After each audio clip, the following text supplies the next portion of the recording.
Welcome to PLUSone, the series where each month I look at the free games on PlayStation Plus and tell you if they're worth the download. After all, the games may be free, but your time is valuable. It's time to tackle the two PS4 cross-buy games that come free as part of November's lineup. 2015's Roundabout, a game that I can best describe as Crazy Taxi except in a spinning limo, and Burly Men at Sea, a 2016 adventure game. Both of these games are incredibly short. In fact, I totally beat one of them and I got the Platinum Trophy in the other in the span of a couple hours each. But is short a good thing here? Are either of these games worth your time? Let's find out. First up is Roundabout, and this is a game I've actually had my eye on for a couple years. I mean, come on, Crazy Taxi in a constantly revolving limo is one of those game ideas that just kinda sticks out in your mind. However, this is a very different game than I expected when I first heard about it years ago. In Roundabout, you play as Giorgio Manos, the world's first revolving limo driver, trying to make her living in the city of Roundabout and the surrounding suburbs. Rather than be a true Crazy Taxi game with arcade-inspired gameplay, players are given a few dozen story missions that involve driving passengers from point A to B. Each mission has several optional objectives to encourage repeat runs, such as collecting all of the little star tokens on your path, completing the mission without dying, or completing it in a certain time. The story here is, simply put, insane, with the entire game following in this late 1970s vibe. Intentionally bad acting, really bad lighting, green screen, and camera work, the low-budget vibe is real here. I'd be lying if I said it wasn't charming, but sadly, charming doesn't make up for Roundabout's gameplay, which is anything but. The city of Roundabout is full of both parked and sometimes spinning or moving cars, planes, obstacles, and pedestrians, and almost none of the game's roads make for a clean A to B path. Players often have to deal with Roundabout like a really frustrating puzzle game, lining up the vehicle's rotation with pockets of open space between the constant barrage of obstacles. If you hit something, don't fret, as the limo can take about 7 hits before it explodes and resets you to the most recent checkpoint. Well, actually, do fret, because more often than not when you hit something, you'll hit something several times thanks to the horrendous collision detection and the limo's slight bounce when it takes damage. There were many times when I would hit a wall once and then get caught in the wall or bounce between it and another wall for all 7 hits, leading to my death. Now if you're in a mission, that's not usually too awful, as you'll spawn back at the most recent checkpoint, and the game's pretty good about giving you constant checkpoints. But if you're in the city driving around between missions, the respawn points are awful. I was often thrown several blocks away when I died, simply because Roundabout has too much going on in most parts of the road for there to be a safe respawn point. Having to retread so much ground constantly is just frustrating. Especially when you hit something the moment you respawn, which happens at least as often as a clean respawn. What's the point of respawning me several blocks away if I'm gonna take damage anyway? Now, you can go to a mechanic shop for a free instant repair, but they're not spread out evenly enough for it to make a difference the vast majority of the time. While you're there, you can also change out your limo's paint or its special ability, but these special abilities don't do much to fix the game's sloppy design.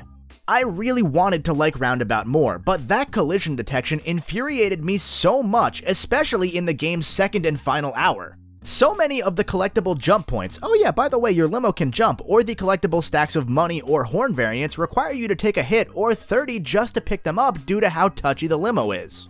I can't count how many times I died doing exactly what the game wanted me to do because the limo got caught moving from a ledge to a lower area, or because of the limo's bounce knockback. It was too much at times even for me, and I'm a pretty patient player. This world would be really fun to explore if the mechanics were just a little bit more polished. And it's clear the developers wanted you to explore with how much there is hidden in the world. I mean, there are even properties you can invest in to earn extra money. Plus, in addition to the main missions, there are a bunch of decent side missions and extra modes. Somehow, there's still no arcade-styled Crazy Taxi mode though, which is a huge missed opportunity.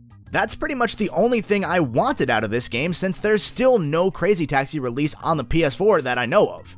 I'm sad to say that I can't recommend you play Roundabout unless you're a very patient person, because that awkward low-budget humor just doesn't make up for the really rough mechanics. Thankfully, for those of you that do give it a shot, it's not a huge game as far as file size goes. If I had to guess, most of the 5 gigs is probably just the live-action cutscene footage. And closing out November 2018's PS Plus lineup is Burly Men at Sea, which is that one game you always see on the PSN store, usually on sale, but you have no idea how it plays based on what the store page shows off, and you really don't have an interest in buying it or looking it up. Now that it's free, I can finally tell you that Burly Men at Sea is a very short storybook-styled adventure game with some strange controls. In this game, you play as 3 big bearded guys who walk around together in the 2D world by either pressing one of the 2 triggers or dragging the right stick to the left or right. As you drag, you'll see that side of the screen drag into view. It's a really weird control scheme at first, but it's used in a bunch of really neat ways, so just give yourself some time to get used to it. The 3 burly men have found a sea scroll in their fishing net, and they take it to the local coffee shop to ask the owner about it. From there, the burly men set sail again and are eaten by a giant whale. They miraculously survive though, and from here, you as the player have 3 different branching choices you can make in order to escape. Each of these choices splits off into a total of 4 different endings depending on what decisions you make, and every path takes no more than about 20 minutes. What's really cool about this game is that the narrative and clearly the visuals each have this storybook vibe. I could totally see a parent reading this exact story to their child at bedtime. From the whimsical score to the sound effects made on the spot by somebody's mouth, this story style is of course by design. Each of the game's 12 endings is given a code number that you can input at the Burly Men at Sea website to order either a digital or hardcover book version of the exact story you just made for yourself. This is such a unique way to utilize gaming as a medium. If the controls were even slightly more intuitive, I would say this is a must-own game for parents of younger children. As it stands, the touchpad cursor is very strangely sensitive, and the right stick to walk is really odd, meaning that I would recommend you actually play this game for your kid. Read the text for them, or with them if they're starting to read for themselves, let them choose their path, and if they really like what they experience, you can buy the book to keep on your shelf as a memory for years to come.